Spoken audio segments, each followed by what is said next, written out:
Supreme Lord, the eternal truth. Let's obey the alone and live according to the truth. A very fantastic evening to one and all present over here. Today, myself Aditya Dhanraj Singh, Myself Shubham Parekh. Myself Smita Kumari. Myself Anushiya Patra. Myself Supriya Pillai. Myself Aradhya Rath. Myself Nupur Kumari. Myself Himanshi Singh. we welcome you to the 143rd birthday of our beloved mother, Shrima. We are going to highlight mother's different aspirations of her life. Mother. Her name was Mira Alfasa. She took birth in Paris on 21st of February 1873. Her childhood name was Mira. Her father's name was Maurins Alfasa. He was a Turkish banker. Her mother was Mathilde Ismail. She had to spend her first part of her life, her childhood, in Paris. Even in her early years, Mira became conscious of her special purpose in life, her mission on earth. She started yoga at the age of 4. She used to sit still on a small chair and engrossed in deep meditation when suddenly a light descended over her head which produced some turmoil inside her brain. At that time she understood nothing, but gradually she began to feel that she has to do some tremendously great work that nobody yet knows. At the age of 5, she was conscious that she did not belong to this world and did not have a human consciousness. At this age, she began her spiritual discipline, her sadhana. She was trying to find out what were the forces working on her, moving her, and how she made an effort to achieve all her inner clarity and freedom. Very often, she started to move along a nearby forest where she could sit quietly under a tree, going deep into meditation. And at that time, her consciousness would have communication with the tree.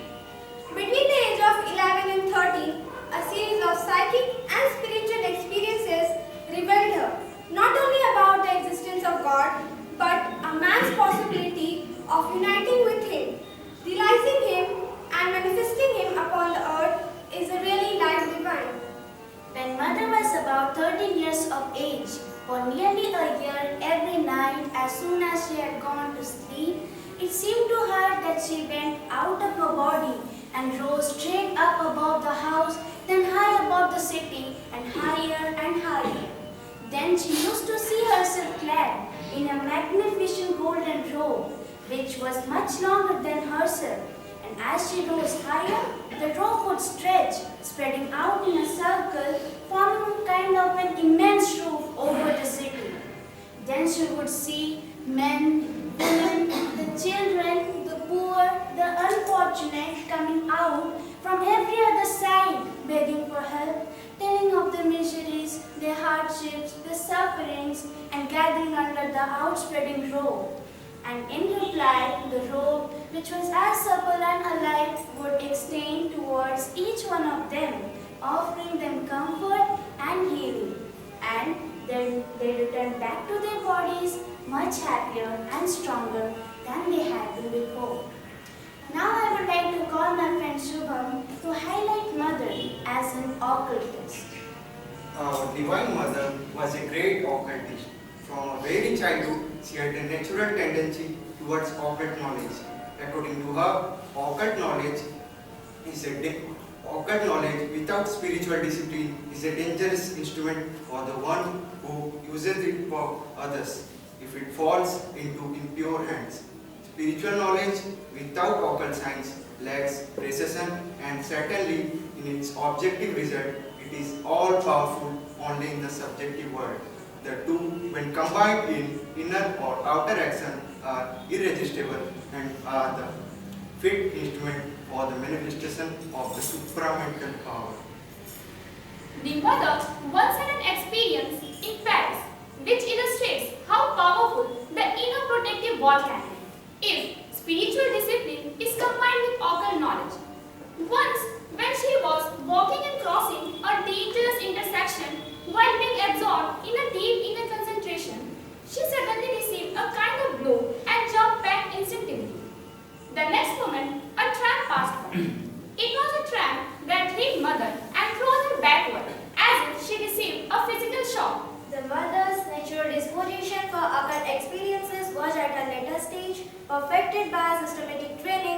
while Max Theon and his wife Alma Theon in South Algeria.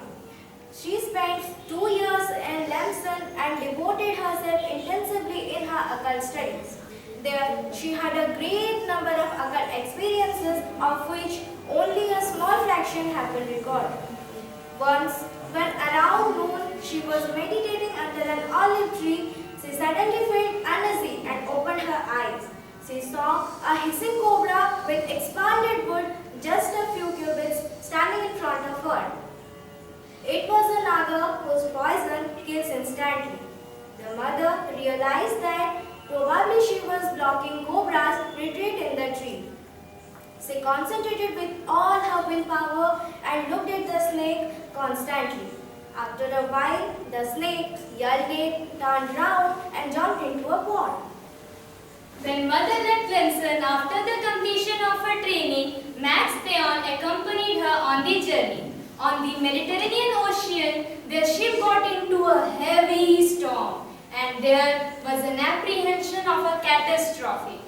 Then Theon went to mother and asked her to go and stop it. Then mother withdrew into her cabin, concentrated for a while, and went out of her body. On the open sea, she found small vital entities causing the havoc. Then she talked to them for half an hour and finally persuaded them to stop their mischief and leave the place. When mother again returned to her deck, she found that the storm had subsided.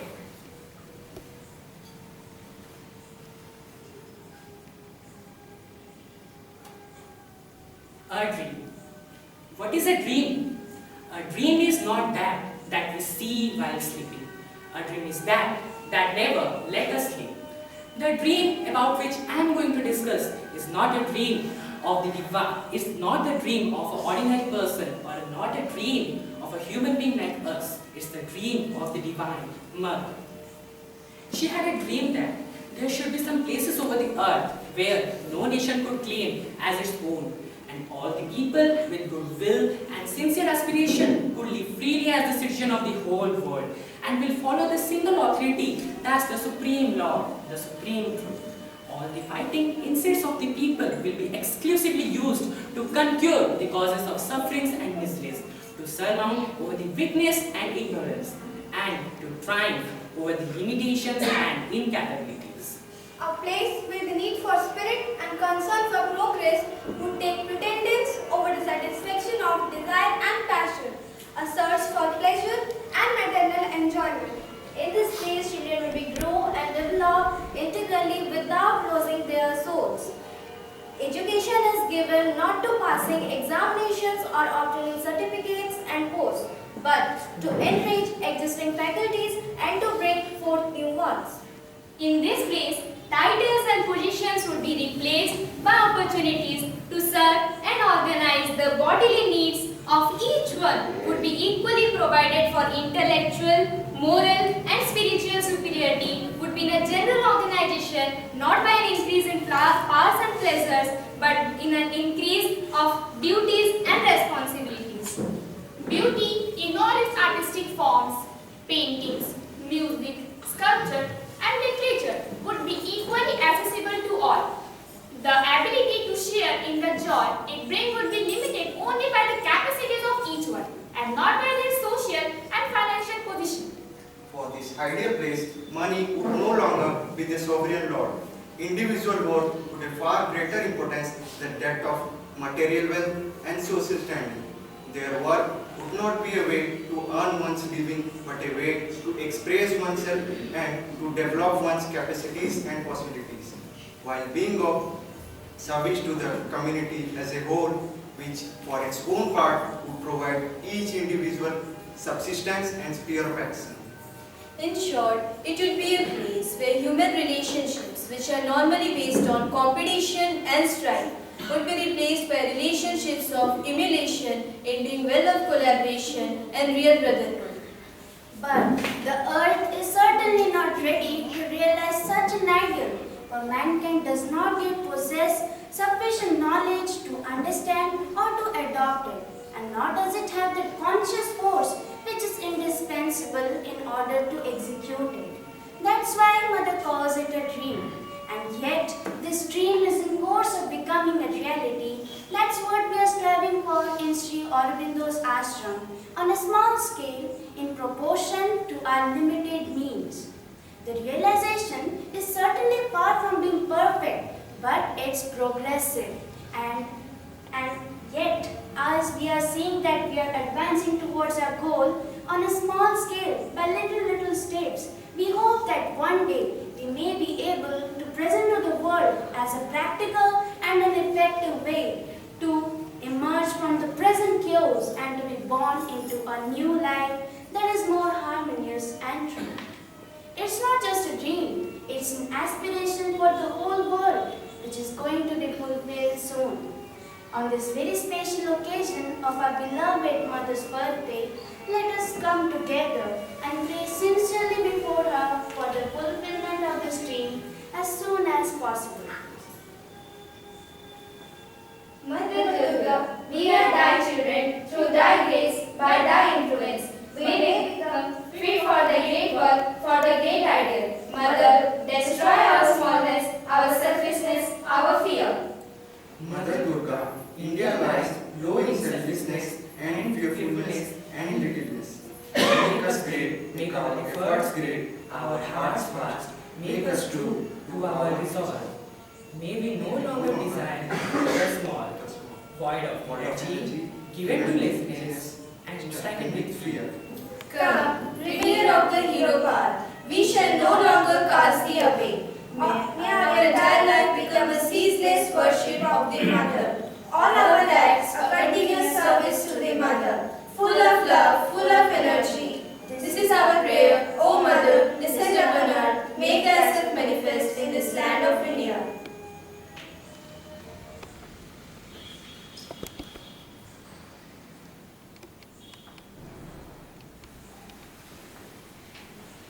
Thank